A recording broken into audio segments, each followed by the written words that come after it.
Hoe great was dit nie vir 'n mens om te dink hier kom 'n droom nou waar en wat jy voor gewerk het en al die jare toe in Saro opgeoffer het om rugby te gaan speel. Jy sit nou, hier kom dit nou en dit is net great. Maar ja, toe kom die gebeur die werklikheid hier bestaan waar mense op 'n manier vir jou laat voel het is dit regtig die moeite werd om hier te wees. Is die moeite werd om in hierdie land te wees. Ek is Pieter Steyn. Kom ons gesels Land en Sand. Pieter de Villiers, baie dankie dat ons vandag Land en Sand met jou kan gesels hier op RSG. Hoe gaan dit deesdae met jou? Ja, naamgenoot, my gaan dit verskriklik goed. Ek het nog 'n nuwe pyne ontwikkel. So ja, nee, verskriklik goed, baie dankie. Pieter, jy was nou baie lank die Springbok afrigter, toe jy politiek toe en so aan. Maar waarmee hou jy jou tans besig? Is jy nog steeds in die politiek? Nee, op hierdie stadium ja, ek maar nou waar aan nodig is. Soos byvoorbeeld wanneer spanne 'n bietjie aandag en nodig het en hulle kom sien my, dan konsulteer ek so 'n bietjie. Maar nee, ek is so besig hier in my lewe op hierdie stadium. Vertel ons bietjie van jou grootword jare daar in die Parel. Jy woon nog steeds in die Parel. Jy was een van, ek dink die tweede oudste van 5 kinders. Ja, weet wat, nee, ons het 'n goeie familielewe gehad, goeie ouers wat 'n omgee hart vir alle mense gehad het. My pa is oorlede. My ma lewe nog gelukkig vir my en baie goed gedissiplineerd gewees. Daar was net twee goed in my pa se lewe en dis reg en verkeerd, niks anders nie. En ja, ons het maar so groot geraak waar jy twee keer dink voordat jy iets sou doen wat familie sou skaad of wat nie binne die Christelike raamwerk sou wees van hoe ons opgebring is hier gestaan. Pieter, kan jy ons vertel, jy het uit die aard van die saak groot geword tydens apartheid. Vertel ons daarvan hoe dit jou beïnvloed het en hoe dit jou ook gevorm het op 'n manier. Ja, kom ons sê dit was taaf net, was lelik.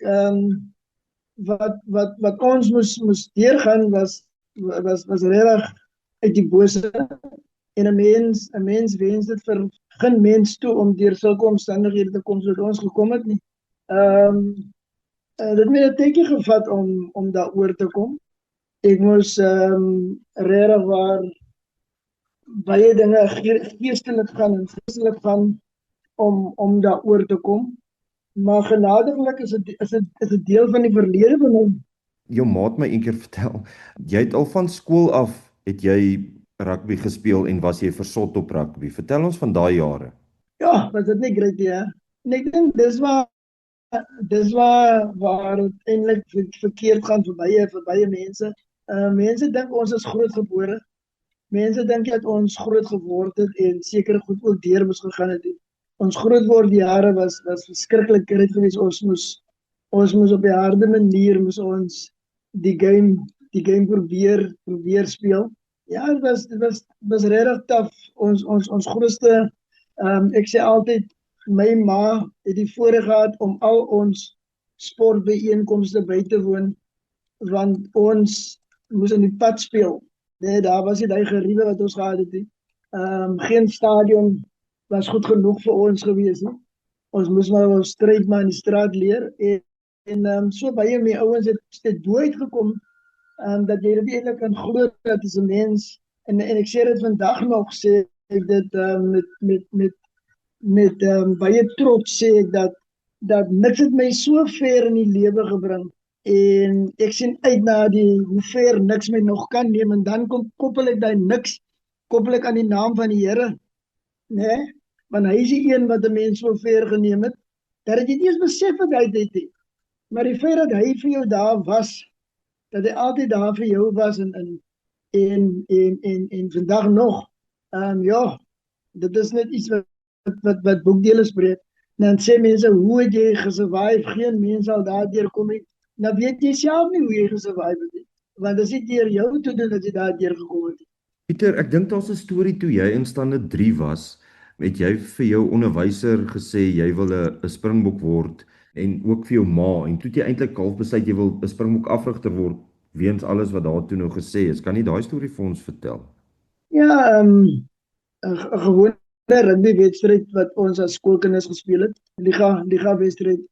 En ons skool spannetjie het die beker gewen, ons het baie goed gedoen. En ek het daai dag so klein bietjie uitgestaan en my onderwyser het gesê, ja, jy het so goed gespeel, jy gaan nog 'n springbok word.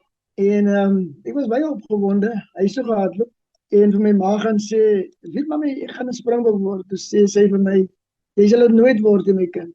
En dit was so in die middel van die apartheid jare, dat hierdie ding wat jy nou van praat, is net vir die wit mense beskore. En ja, hoe word 'n 13-jarige seun se hoop vir lewe, hoop op iets groot in die toekoms net daar aan skerwe gelaat as gevolg van 'n stelsel wat onmenslik was. En jy het toe vir haar gesê jy gaan die Springbok afrigter word. Ja, met die feit dat ek kon dit toe nie verwerk nie. Ek is op pad na my kamer toe en so op pad toe kry ek net so ingewing en ek draai om en ek sê, mami, as ek nie vir hulle kan speel nie, sal ek hulle eendag afrig. En 37 jaar daarna toe word hy droom bewaar. Jy het toe Onderwys College toe gegaan, Perseverance Onderwys College in Kimberley, en daar het jy ook goeie rugby gespeel. Ja, dit was die beste leerskool in my lewe, dink ek. Dit was hard geweest. Daar was nie geld geweest nie. Ons moes maar op 'n manier in Kimberley uitkom. Daar het al sy spaargeld gebruik en ja, om vir my te laat kwalifiseer. En daar het ek van krag tot krag gegaan. Baie hard gewerk, natuurlik baie hard gewerk.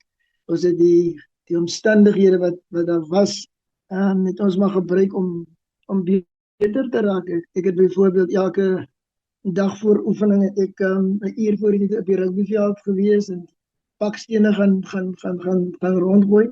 En dit het my aangegee so klein bietjie beter gemaak as die res van die ouens wat dan 'n voordeel vir my was. So ja, ons het maar hard gewerk om bo te kom. Provinsiale rugby daar gespeel vir Griekwas. En in dieselfde tydperk het ek Springbokproe wat ons het nou noem vir SARU gespeel. En dit was die hoogtepunt van my lewe. Daar was 2 rugby-unies waarby bruin mense gespeel het in daai tyd. SARU, nou nie vandag se SARU nie, en die Federasie. Verduidelik net vir ons die verskil tussen die 2 unies of 2 organisasies en vir watter een het jy gespeel? Ja, dit is weer die apartheid stelsel wat dit veroorsaak het. Daar was 'n manier hoe die regering destyds met ons mense te werk gegaan het. Hulle die divide and rule komponente hulle gebruik. Hoe meer mense hulle kan verdeel, hoe makliker kan hulle self bereik wat hulle graag wil hê. En met Dani Kruiven, daai tyd wat 'n groot held was vir, en ek sê nie hy het die game geken nie, ek sê maar net hy was 'n groot held in sekere mense se oë. Hy was eintlik een van die manne wat gehelp het met hierdie divide and rule storie, waar ons mense verdeel is in 2 kampe. En ja, dit groot konsternasie veroorsaak. In die eerste plek het dit, hulle dink dat dit net oor rugby gegaan vir hulle. En vir ons het het gegaan oor die gemeenskappe wat opgebreek was. Ek in ons huis, my pa was byvoorbeeld federasie gewees en ek en my broer was in die SARU kant. So dan oor die onmin wat 'n mens kon in die huis kon beleef, 'n eenheid wat al die jare daar was, daai samesyn en kohesie. En dit is deur 'n stelsel opgebreek wat ek weer eens sê van niemand beskore is nie. En baie mense beklei vandag nog oor wat aangaan in die samelewing en hoe mense hulle laat geld en wat mense doen wat onmenslik en onmenswaardig is, as daar so 'n woord is. En dan ga jy terugkyk na die beginpunt wat dit veroorsaak en dan kan jy duidelik sien wat al hierdie dinge veroorsaak het. En ja, dit was, soos ek sal sê, gaan aan mekaar sê, dit was baie onmenslik van enige iemand om so gemeenskappe te probeer opbreek, jy verstaan. En vandaar sukkel ons vandag nog, ek dink ons mense sukkel vandag nog, ons het die kus wat die destydse regering op ons mense gesit het. Daai kus bestaan groot nou nog En dis moeilik, dis verskriklik moeilik as jy dink dat mense moet probeer, soos die Engelse man sê, survive uit 'n sug wat ander mense op jou lewe geplaas het. Sjoe, dit maak dit verskriklik moeilik vir ons om regtig te kan wees wie ons wil wees en wie ons kan wees in mens so daarna. Maar jy het op die ou en 20 jaar skool gehou, het jy toe in daai tyd ook rugby afgerig en so aan? Ja nee, rugby was nog altyd in my bloed en as 'n onderwyser wat liggaamlike opvoeding as hoofvak gehad het, moes jy eintlik maar instaan en jy moes maar afrigter wees, jy moet sielkundige wees, jy moes oewer speel, kinders gaan haal op die plase en jy moet die kinders huis toe neem en die ouers was gelukkig hou en so aan. So ja, was 'n tydperk wat ek in my hele lewe nie sal wil verruil vir enigiets nie, want dit het my omgee vir mense verskriklik gehelp. Ek het die voordeel gehad om mense te leer ken op 'n manier wat ek dink baie min mense die voorreg het om mense te leer ken en mense te leer ken. My mensweesproses wat later in my afrigtingsjare groot voordeel vir my geword het, is daar geskep en gebore. Pieter, kom ons gesels oor Wallis. Jy het na die demokrasie in Suid-Afrika aangebreek het jy 'n kursus gaan doen in Wallis, 'n afrigtingskursus. Vertel vir ons daarvan. As jy 'n kans wil staan om nie op soos die Engelse woord sal sê freebies te lewe nie, dat mense handouts na jou kant toe moet gee nie, maar dat jy jou menswaardigheid wil behou en wanneer jy die dag uitstyg dat dit sal wees op Riete. Het ek besluit om funksies te hou en geld in mekaar te maak sodat ek kursus in Wallis kon gaan bywoon. En die rede waarom Wallis gekies het is dood eenvoudig dat die Wallisers op daardie stadium was top in wêreld rugby met die Fred Edwards en Beyond en J.P.R. Williams. En ek het gedink as ons kompeterend wees met daai mense, moet ons meer iets gaan doen. Ek het toe vlak 2 gaan doen in Wallis, want ek het vlak 1 gehad en ek het vlak 2 gaan doen in Wallis en jy moet nou omtrent 2 jaar af en dan kom hulle jou assesseer om te kyk of jy na die volgende vlak toe kan gaan en die volgende jaar doen hulle met terug om die volgende jaar te kom doen. Ja, ek was die regtig oor die feit dat ek teruggenooi is so vinnig om dit te gaan doen. Ek het toe vlak 3 gaan doen, het hulle my weer gevra ek vlak 4 wil kom doen nie, maar ongelukkig is geld het nie lekker saam gespeel op die stadium en ek is maar nou van die hand wys. En ja, het was lekker vir my om te weet dat op die stadium was ek een van die hoogste gekwalifiseerde coach in Suid-Afrika. Toe ek daar terugkom, want die vlakke was nog nie gedoen deur ons mense nie. En deur Suid-Afrikaners nie. Ja, dat is 'n tydperk wat ek uitgestap het uit my comfort zone om te gaan word wat ek graag wou wees. Op 'n manier wat dit nie vir my maklik was nie, maar ja, daardie weer kan ek dit regkry. Pieter, jy is toe in 97 as ek dit reg het aangestel as Nick Mallet, een van sy hulpafrigters, een van sy assistentafrigters by die Springbok. Maar dit was ook 'n bietjie omstrede of jy weet daar was die toer, ek dink daar's baie daaroor berig daai tyd, die toer na Europa toe waar jy Nick 'n bietjie koppe gestamp het. Ja, ons het 'n bietjie koppe gestamp. En Nick wil my nie betrek het by die goed wat ek gevoel het ek deel moet van wees nie. En ek het 'n vergadering gevra vir hom en hom gesê luister hierso dat as ek hier is as 'n token, dan is dit nie 'n manier dat ek hier gaan aanbly nie, want ek dink die mense gaan vir my aanvaar by die huis as ek gaan toelaat om gebruik te word net om getalle en goed reg te maak hè. En in die vergadering het ek hom gesê dat ek liewer met die volgende vlug terug sal gaan Suid-Afrika toe en Adro Peterson wat die bestuurder op daai stadium was. Ek het vir hom gesê die ding nie gaan verbeter nie, beloof ek jou nou, gaan ek terug gaan Suid-Afrika toe, want rugby is ek baie lief voor. Rugby is vir my baie belangrik, is feitelik alles vir my, maar rugby sal nooit my lewe word nie, want ek wil tot sover as moontlik in beheer bly van my lewe. En dinge het so vir 'n dag op wat goed gegaan en toe is die toer oor en toe is ons op pad huis toe. Maar my opstandigheid daarso het beteken dat hulle teruggekom het en nooit weer met my gepraat het nie en ja, net om dinge lyk het hulle toe ek kon plooi na die onder 19 van Suid-Afrika en tot vandag toe weet ek nog nie waarom ek nie meer deel was van hulle planne nie. Net so kortliks oor die onder 19s en die onder 21s, jy het redelik sukses daar behaal. Ja, kom ek sê gou vir jou in die 3 jaar, wat ek daar was 4 jaar, het ons een wedstryd verloor. En daai weg, altyd ons geen wedstryd verloor nie, maar die een wedstryd ons verloor het, ons verloor op skoppe. Een van daai reëls van rugby waar as jy gelyk op eindig en dan gaan die wedstryd oor in skoppe. Ons het daai een in skoppe verloor. So ja, ek het 'n baie goeie tyd daar gehad, maar ek was ook baie geseënd om met baie goeie spelers te werk. Spelers wat die identifisering van is was vir my een van die belangrikste in my lewe en ek het gaan altyd kyk na potensiaal. Ek het baie weinig talent gesoek want ek het geleer potensiaal kan 'n mens ontwikkel terwyl talent het 'n verval datum en 'n plafon.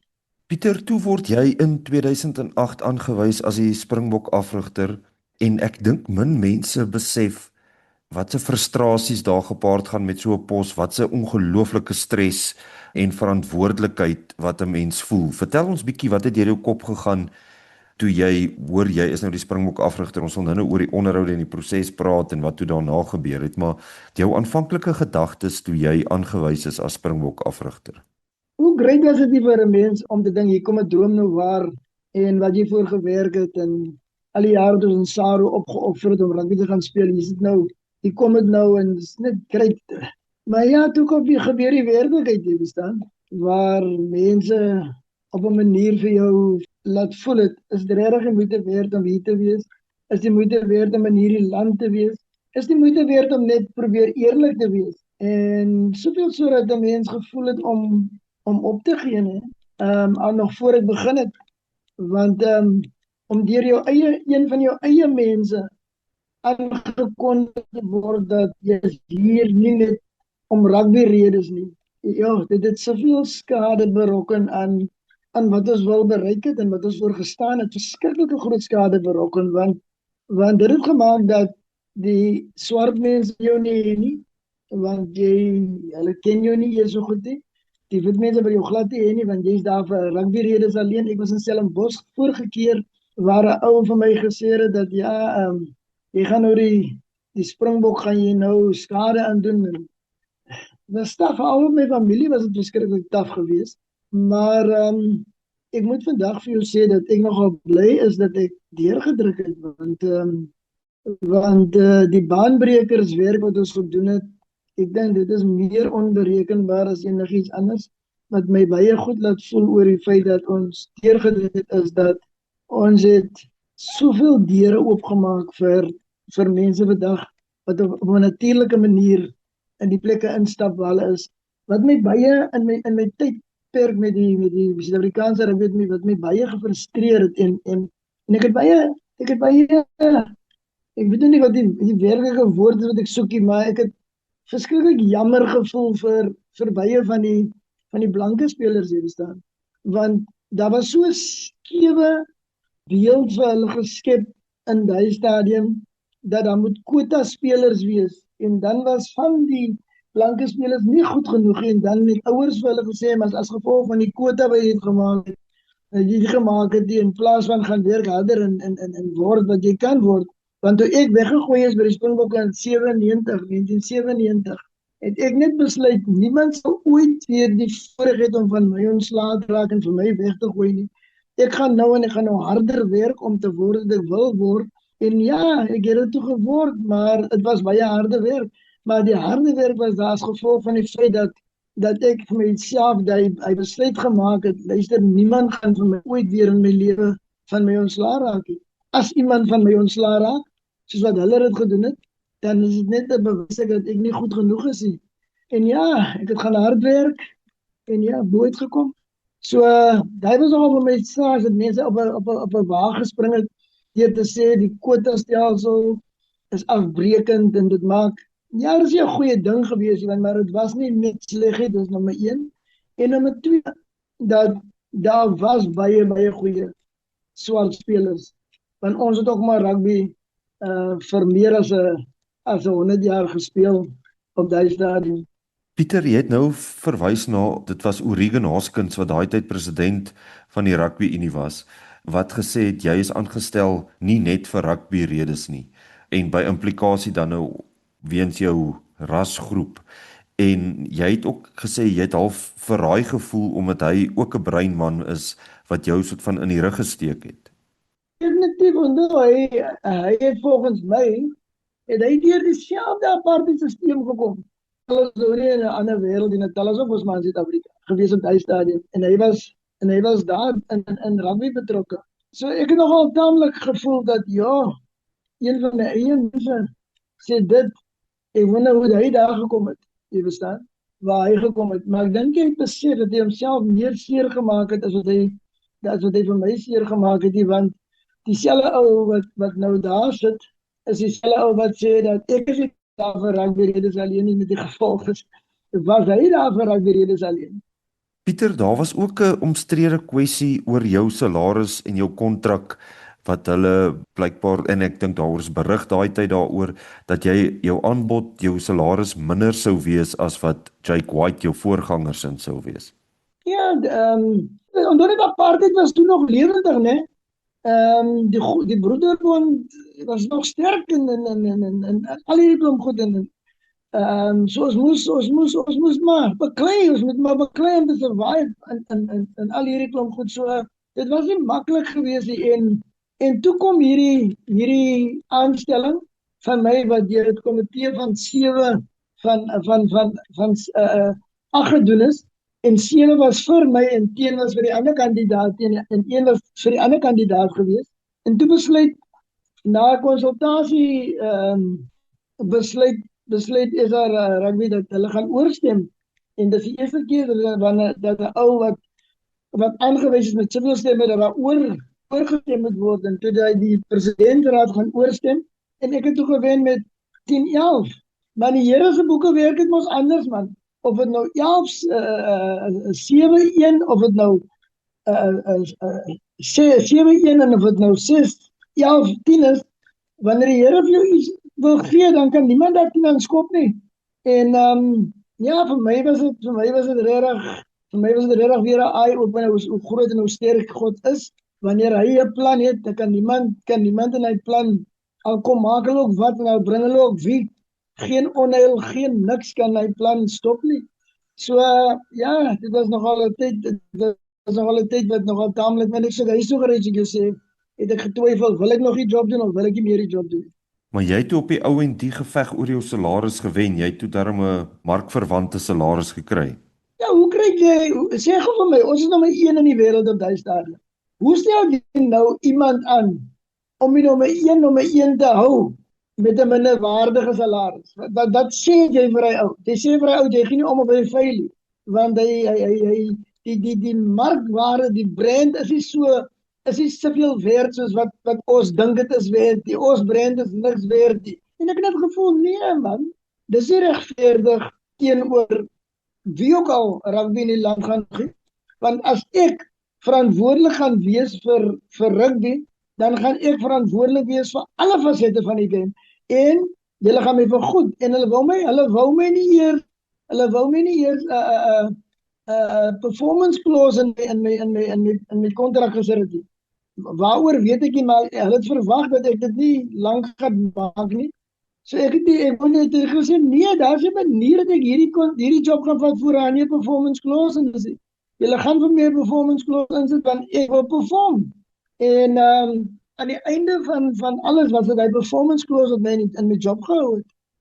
Jy het ook toe nou 'n soort van 'n advieskomitee of 'n groep mense om jou vergader, onder andere Neil de Beer, Cedric Frolik, Luke Watson se pa en so aan. Hoekom het jy besluit op daai soort van politieke groep mense wat almal meer by die politiek betrokke is? Al die wit mense en al die bankers, almal wou gehad het die span moet wen, maar die coach moet verloor. En al die swart mense wou weer gehad het dat die span moet verloor en die coach moet wen. So eintlik wou almal maar gehad het jy moet verloor. Niemand wou eintlik gehad het jy moet wen nie, verstaan? Dit was baie taaf daai dit en omdat ek op daai stadium nêrens geaffilieer was aan enige iets, het ek gevoel dat ek sal mense moet rondom my kry wat vir my kan leiding gee in sekere aspekte van hoe dat die mense bymekaar kan hou, bymekaar kan bring. Want ek het vir myself gesê, ek is nie die coach vir die swart mense nie. En ek is ook nie die coach vir die wit mense nie. Ek is 'n coach vir almal. En wat daai komitee vir my geleer het is dat jy kan nie wit mense vertrou nie. Jy kan nie swart mense vertrou nie en jy kan ook nie kleerlinge vertrou nie. So ek het al die kleure weggegooi en tot die besef gekom, jy kan nie mense vertrou nie. En toe ek maar die paadjie alleen begin loop daardeur, ek en my God hand aan hand en ons het dit reg gekry. Pieter, het daai komitee jou probeer soort van beïnvloed aanvanklik toe jy hulle nou hier om jou gehad het? Baie subtiel wou hulle dit gedoen het. En ek het dit nie besef nie. Ek het in goedertrou mense rondom my probeer kry. Maar op 'n baie subtiele manier het ek agtergekom, wow. Hier's mense wat vir my wil voorsê wie speel en wie speel nie in hierdie span. En ek het net besef daar's 'n manier. Ek alleen is verantwoordelik vir hierdie ding en ek alleen gaan ondergaan.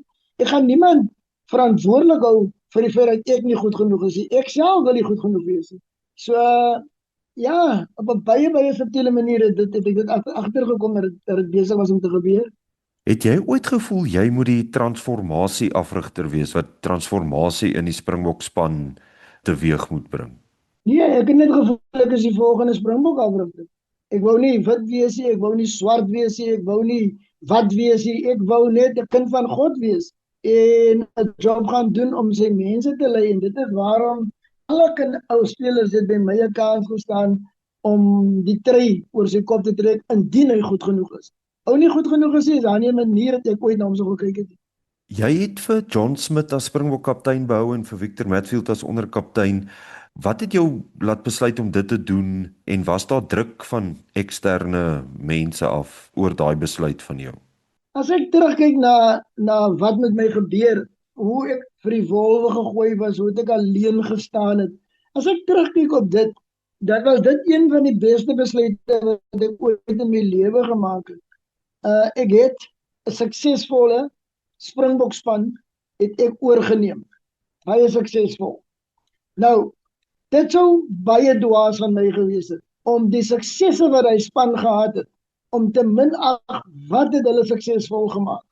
En die suksesse van die span was vierkantig gefundeer op die feit dat John Smit die kaptein was en hy 'n besonder so goeie leier en mens was.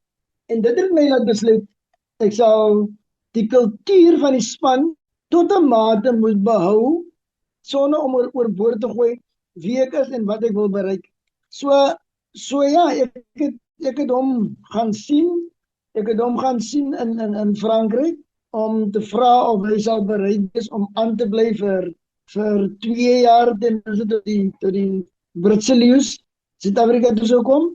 En van daar het ek en hy baie goed saamgewerk en ek het hom ook gesê dat as hy goed genoeg perform daarna, is daar nie 'n manier vir hom sal weggooi nie, maar as dit lyk asof hy oor die muur is, dan is daar nie 'n manier dat hom gaan aanhou nie.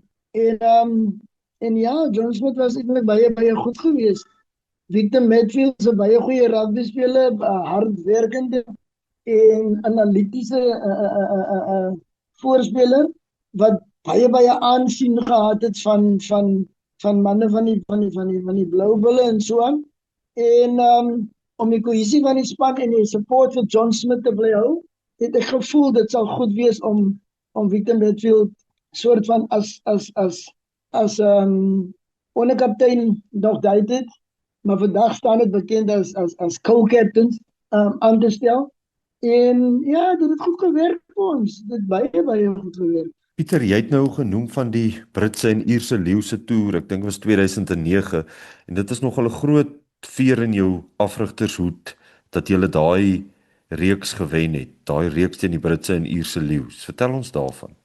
Ja, dat is weer eens net dat 'n mens, as jou voorbereiding goed genoeg is, dan kan jy nogal tamelike goed bereik en ek dink ons het 'n baie goeie voorbereiding gehad. Ons het 'n inkoop van elke speler gehad, inkoop van almal wat betrokke was en dan het ons mekaar gesê dat ons wou die 97 toer wat hulle gewen het in Suid-Afrika vir ons gaan wraak neem op soort van. En ja, ek dink die spelers het ingekoop. Ons het baie goeie voorbereiding gehad. Ek praat nie van rugby voorbereiding alleen nie. Ons het baie goeie voorbereiding van die veld af gehad. Ons het baie goeie spelers ingebring en ons het manne ingebring wat wou, mense wat geweet het waaroor dit gaan, mense wat ingekoop het in dat die land het ons meer nodig om suksesvol te wees. Want daar baie dinge gebeur van 95 af. Nadat ons die wêreldbeker in 95 gewen het, daar baie dinge gebeur, maar ons het nooit gekapitaliseer op daai wenne wat ons daar gehad het, jy verstaan? En ons het besluit dat vir ons is dit so belangrik dat as ons wil hê dat die wêreld met respek vir ons hê, dan moet ons respek gaan afdwing. Ja, ons het tamelik 'n goeie voorbereiding gedoen. Ek het selfs met my oppositie afrigter het ek ook 'n bietjie gepraat daar aan die kant net om te hoor hoe hy dink. En ja, alle goed het vrugte afgewerk. Maar Pieter, julle het nie net die Britse en Ierse leeu's gewen nie, julle het ook die 3-nasie reeks gewen wat ook 'n 'n groot ding was. Ja, dit was 'n seëning vir ons, nie. Dit was regtig een van die grootste seëninge wat ek in my lewe gehad het.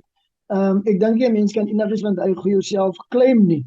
Maar die feit dat ons bevoorreg was om daar te wees toe ons daai wedstryd gewen het, dit op sy eie was great vir my gewees. Jy moet onthou dat ek was maar net 'n caretaker gewees. Ek was nooit dat die span my span was. Ek was net 'n caretaker vir dit gewees. En daardeur bedoel ek dat ek het altyd geweet dat daar gaan 'n einde kom aan daai tydperk van dat jy die Springbok coach gaan wees. Ek het altyd dit geweet. Maar ek het ook vir myself gesê dit maak nie saak of daar einde daaraan gaan kom nie. Ek gaan so hard werk dat ek die try in 'n beter posisie wil los as wat ek het gekry het. En ek het dit in 'n baie goeie posisie gekry. So ek sê nie daardeur dat die try was in 'n swak posisie gewees nie. Ek sê net ek wou dit in 'n beter posisie los. En ek sou dit net in 'n beter posisie kan los as ek die samewerking sou kry van almal in die land wat ek nie gekry het nie. So ek moes op ander maniere nou uitgaan werk en hoe kan ons dit so maak dat hy try in 'n beter posisie kan los. En ja, ons die kultuur van die span het ons so klein bietjie verander. Ons het die etniese groepe in die land het ons almal een gemaak in die sin dat ons span se kultuur was eerlikheid. So as 'n ou nie 'n tackle maak nie, was hy nie eerlik nie. As 'n ou 'n tackle mis, was hy nie eerlik nie. As 'n ou laat kom, was hy nie eerlik nie. En dit het niks te doen gehad met kleur of wat ook al, jy verstaan. En dit het vir ons gewerk want almal het begin inkoop in die feit dat wow, hierdie ou vat nie nonsens oor klein goedjies en hy word ook nie beïndruk deur klein goedjies nie. Vir hom gaan dit oor daai eerlikheid. As ons nie ons kant bring nie. Ek het byvoorbeeld een speler uit die span het gelaat omdat hy 120 en 60 kilometer so gery het voor 'n toets. En hy het vir my gesê maar dit het niks met rugby te doen nie. Hoe kan ek vir hom drop daaroor? Ek sê kom jy is 100% reg. Dit het absoluut niks met rugby te doen nie. Maar die feit dat jy nie eens die land se wette kan gehoorsaam nie. Hoe die duiwel kan ek ooit vir jou vertrou om ons span se wette te gehoorsaam? En ek het die speler 'n paar jaar later ontmoet en op 'n plek en hy het vir my gesê dit was die grootste les wat hy ooit in sy lewe geleer het en hy kan nou dieselfde lesse vir sy kinders leer. So ja, ek dink ek voel nogal goed oor my tydperkie waar 'n mens meer as net 'n coach was, waar jy 'n mentor kon word vir mense wat landsburgers sou wees wat van hulle sal verwag word om op te staan vir hulle self en vir hulle land. Terwyl die land my veroordeel het ek nooit opgegee op die land self se groei nie. Pieter, wat maak jy van kritici wat sê dat jy nie eintlik die Springbokke afgerig het nie, hulle het hulle self afgerig en jy het eintlik maar net met Jake White se colours geploeg? Ja, ek dink die feit dat mense dit sê, maak vir hulle kortsigtig in die eerste plek. En die tweede ding is dat ek dink so klein bietjie jaloesie. Ek noem dit professionele jaloesie. Het daar ingetree. Want die spelers wat Jake Min gewerk het, was ook Springbokke voor hy vir hulle gevat het. Daar was baie van wat Springbokke was. Hy het baie nuus gemaak soos ek gemaak het, maar daar was baie wat Springbokke was. So ja, daar is so iets wat van 'n byt in dit, maar weer eens, en dit is belangrik wat ek nou vir jou gaan sê. Ons het in die strate beklei, né? Wat mense sê toi en al die klomp goed, het ons in die strate beklei sodat ons menswaardigheid geken en erken kon word in hierdie geliefde land van ons. Ons moes sterf in die straat. As vriende van my wat langs my geskiet was terwyl ons opgestaan het vir menswees in hierdie land, wat sy ouers nooit weer vir hulle sal kan sien nie. Hulle is mors dood, né? En hulle het geglo hulle kan 'n verandering maak deur op te staan vir hierdie land. En nou kom jy en daar's iemand wat met jou verskil. Maar jy beklei dat jy 'n stemreg wil hê. Jy beklei dat jy wil net sê, jy wil ook nie meer net rondgeneek word en nou kom mense nou te sê. Mense sê jy is nie goed genoeg nie. Mense sê dat nou wil jy kwaad raak oor die feit dat jy beklei het daarvoor. Ek het beklei dat mense sê reg met dit. Ek het regtig beklei daarvoor. En daai mense het die reg om te sê van my net wat hulle wil. Maar daai mense moet ook onthou, dieselfde reg wat hy het om te sê van my wat hy wil, dieselfde reg het ek om te glo van my wat ek wil. En ek het nooit na hulle vlak toe gedaal en vir hulle die reg gegee om my in te trek in kleinlike redenasies en in kleinlikhede nie. Ek het net gebid tot my God en gesê, verhoed, bewaar my dat ek wat U vir my toe vertrou het, jou die voorreg om 'n land se mense te kan lei na iets toe wat hulle nog nooit gehad het nie. Help my net dat ek dit regverdig gaan doen tot die beste van my vermoë en dat ek U nooit in die steek sal laat nie. En ek voel nogal ek het dit goed gedoen. Pieter, jy is bekend vir jou snaakse en pittige sê goed, jy's nie op jou bek geval nie. Vertel ons van daai insident waar Skalk Burger vir Luke Fitzgerald, dink ek van die Leeu's die vleuel, se oog gekrap het en toe daar allerhande jy goed gesê het oor ballet en tutus en so aan. Jy sien, soms moet 'n mens stil staan as jy iets sê en ek het nie dit besef. Ek het nie besef dat almal is nie op dieselfde tyd, op dieselfde golflengte as wat jy is nie. Wanneer jy iets sê dan, en ek het dit van 'n wyser skoon verleer, direk wel die Springbok konservaat. As onderwyser kan jy nou 'n ding baie mooi verduidelik in die klas, dan is daar omtrent 98% van jou klas wat dit verstaan onmiddellik. En daai 1% verstaan nie lekker wat jy sê nie. Dan moet jy net maar weer van voor af gaan en sodat dan dis jou job. Dis jou werk om daai ou ook te maak verstaan, want sy ma betaal dieselfde skoolfooie as wat die ou wat intelligenter is, hy is dan doen. So ja, toe ek dit sê, as jy kyk na hoeveel smart en great dansklasse ons in hierdie land van ons het. En vir my is dans ook 'n kontaksport, jy verstaan. So as jy wil rugby speel, het jy 'n keuse gemaak en dis waarom ek vandag kan ek nie dit vat wat ek sien nie. Want dit is so sag geraak, né? Dat jy as jy ou te skeef kyk dan is jou geel kaart al lankal geboek. En kyk, Skalk is 'n harde speler. Daar's sekere spelers wat jy weet wat seker goed sal doen en as daar sekere spelers wat jy nou gaan twyfel, sal hy dit nou doen. En Skalk het van 'n besering afgekom. Hy het in hy wedstryd kom speel en ja, hulle het bevind dat hy die ou se oog uitgekrap het en iets soos dat. Toe was ek nogal nie taamlik gelukkig met dit nie, want bakkies was ook in iets gewees en ja, ek het seker maar my cool verloor daar. En ja, toe het ek maar nou gesê dat as ons wil, dan is ook 'n kontaksport So as julle wil hierdie leeuetjies wil oppas en of hulle wil saggies behandel, gaan kry vir hulle tutus, met hulle gaan dans daar wat hulle wil dans en gaan ballet daar wat hulle wil gaan ballet, maar dis 'n sport vir groot manne. So ja, miskien het ek 'n bietjie te vinnig gepraat. Ek wil kom by die 2011 Wêreldbeker Pieter. Julle het baie sterk voorberei, maar julle is op die ou end in die kwartfinale uitgeskakel. Dit was vir jou persoonlik ook baie sleg.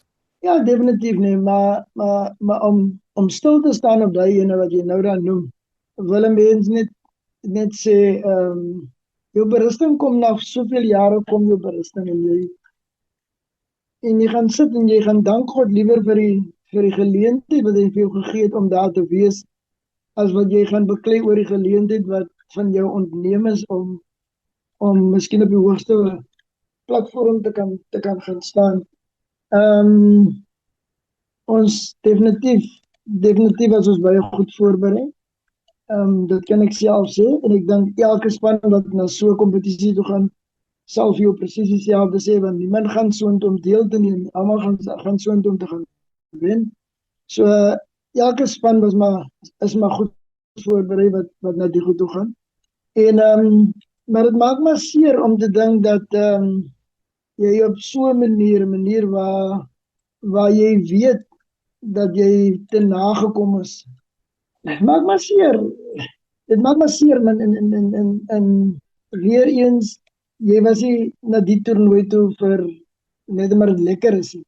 Jy was na die toernooi toe omdat dit presies is wat jou land van jou verwag het, en jou land wou gehad het, jy moet gaan wen.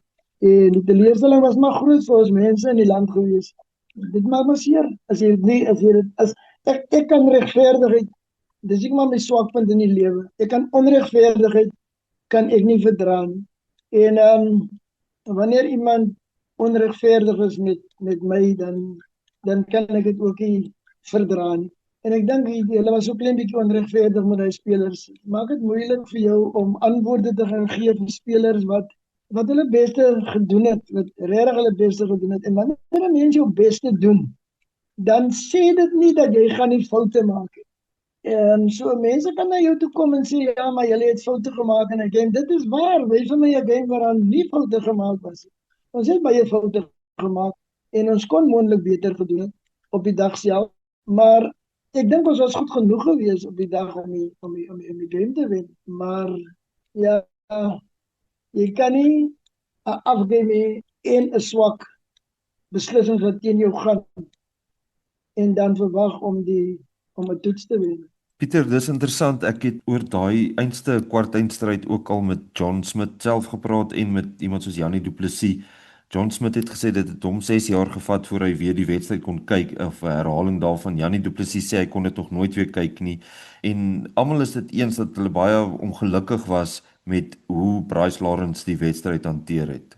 Ja, kom ek sê gou vir jou, ons praat van match fixing en ons praat van baie van hierdie goed wat ek dink uit die diepte van baie mense is wanneer hulle dit noem. Ek dink hulle besef eintlik waaroor dit gaan. Match fixing is die bose, dit is die put van die hel. Dat as jy gaan kyk, hoe vroeg in die Bybel was 'n sport al genoem as 'n katalisator vir menswees, vir groei, ja, as jy dit alles gaan leer, jy sê vir jouself, maar hoe kan 'n mens dan so iets gebruik, in sulke geleenthede gebruik, om ander te na te kom? En dit 'n gedeelte van die apartheid jare teruggebring na my, wat ek nie graag wil in my lewe meer hê nie, want ek het vergifnis gevra vir die Here daarvoor. Ek het oorgekom en dan gebeur goed soos dit en dan vat dit jou so 'n halwe trekkie weer terug na jou grootword jare toe en jy sê vir jouself, maar hoekom sal onregverdigheid dan vir my so volg? En dan ja, dit is miskien onregverdig om dit te sê, maar jy het dit gedoen.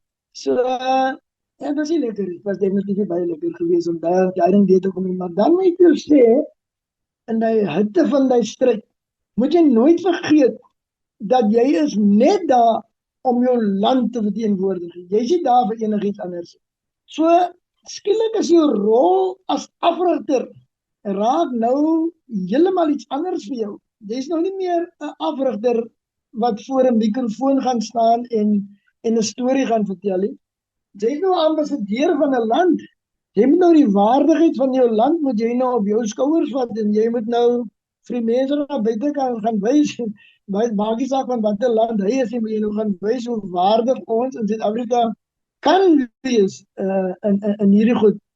En ek moes 'n onderhoud voer in die hittestryd, in die onregverdigheid en ek moes 'n span in die kleedkamer gaan aanspreek oor wat gebeur het op die veld en ek moes 'n span gaan optel of probeer optel want dat is deel van my job.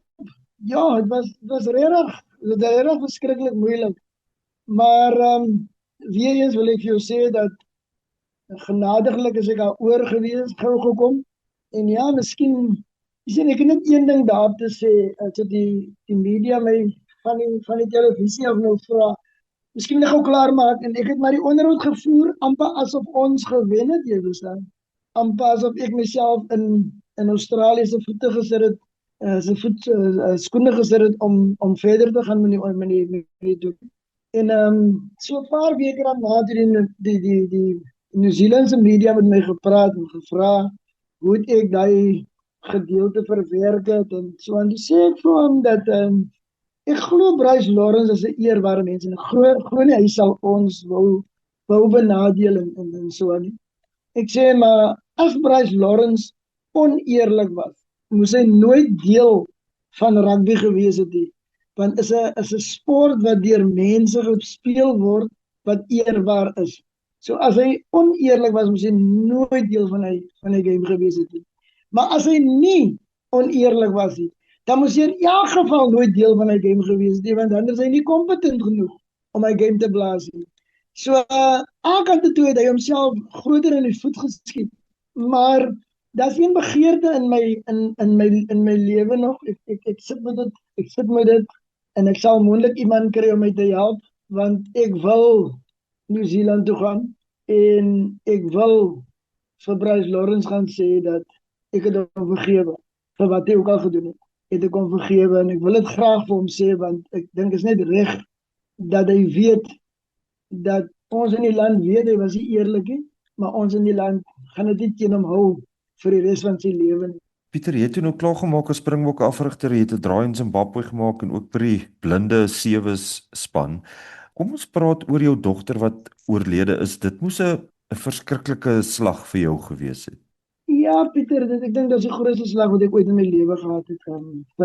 Veral omdat ek so lief was vir haar. Ek het Zimbabwe opgegee om by haar te wees want sy het kanker gehad, siek geword. Net besluit ek gaan nie terug so doen nie want sy het my nou nodig.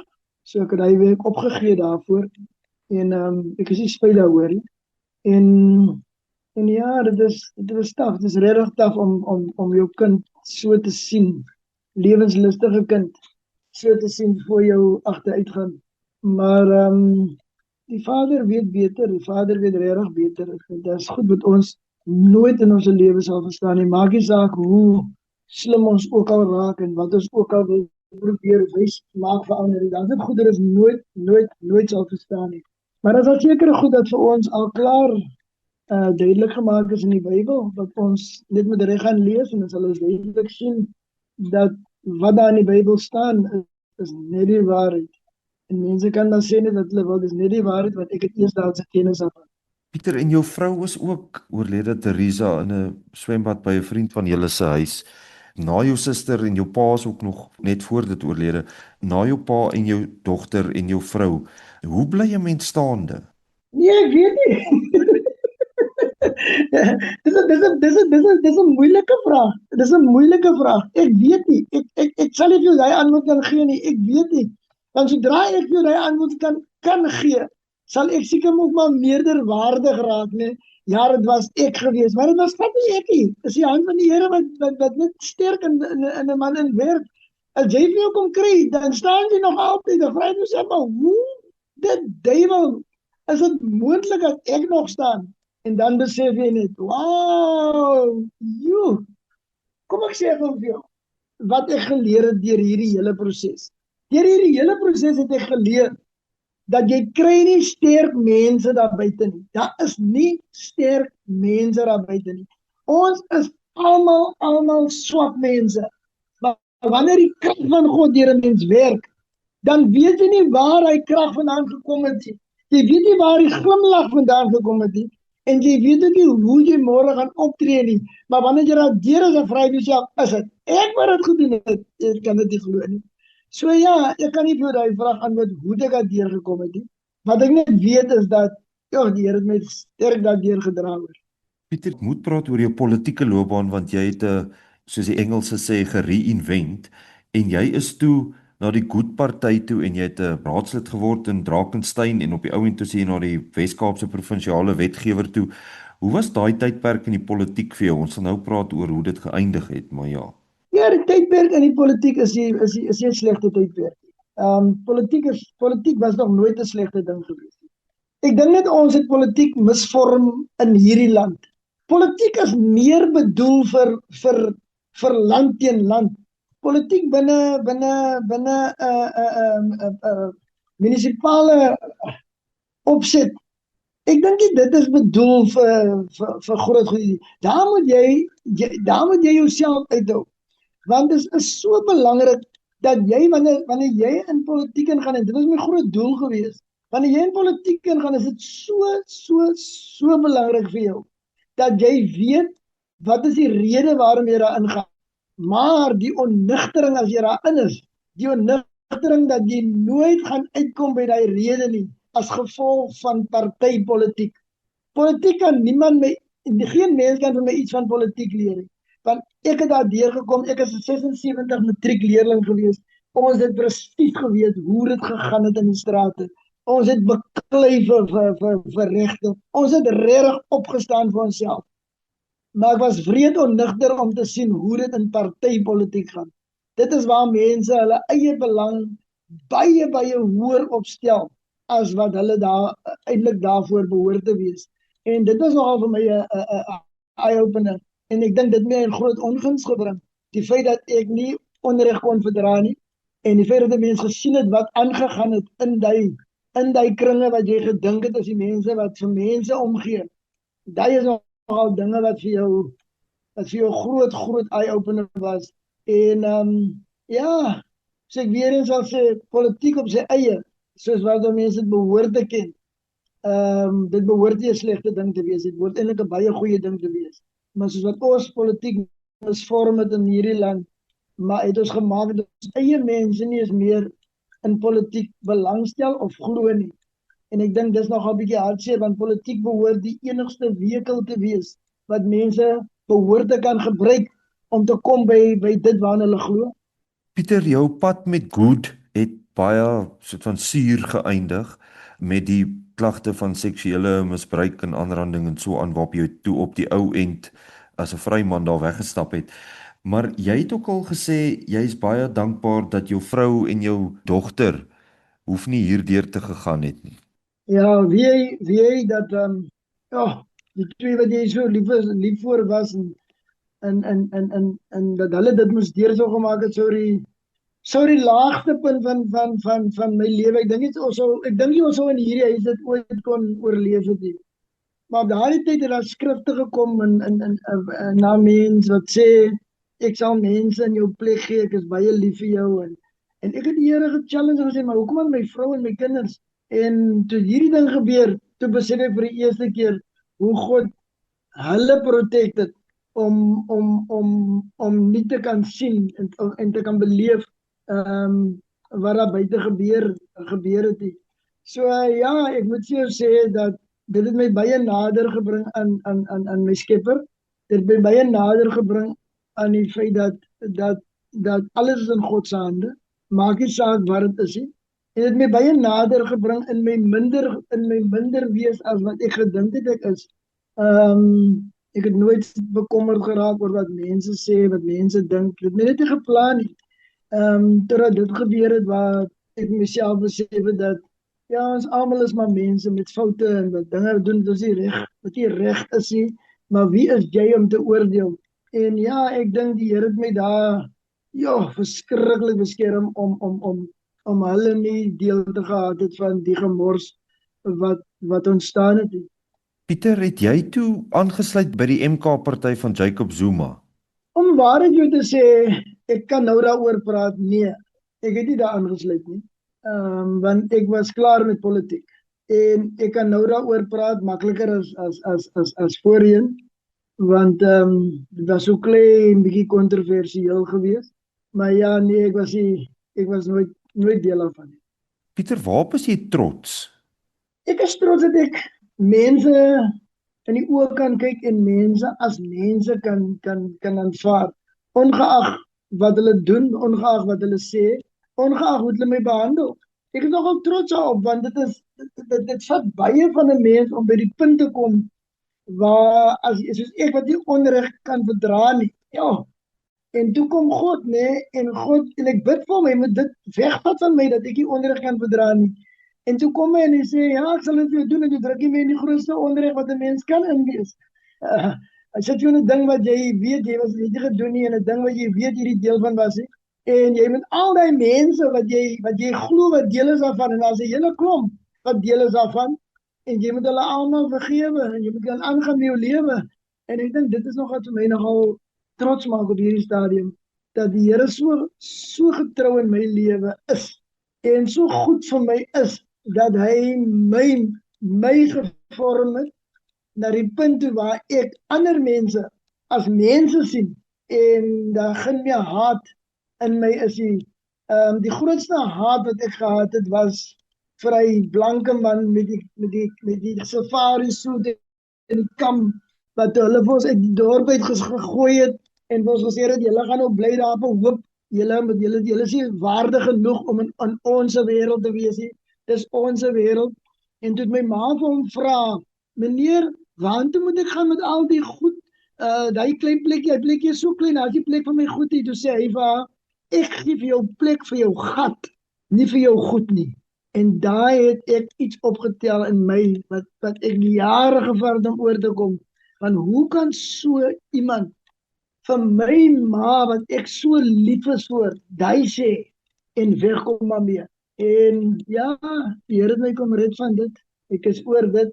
Pieter de Villiers, baie dankie vir jou tyd vandag, dankie dat ons land en sand met jou kon gesels, en voorspoed vorentoe.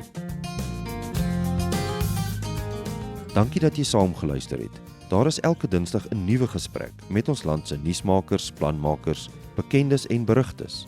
Onthou om die follow-knoppie te druk en as jy die gesprek geniet het, 5 sterre te gee.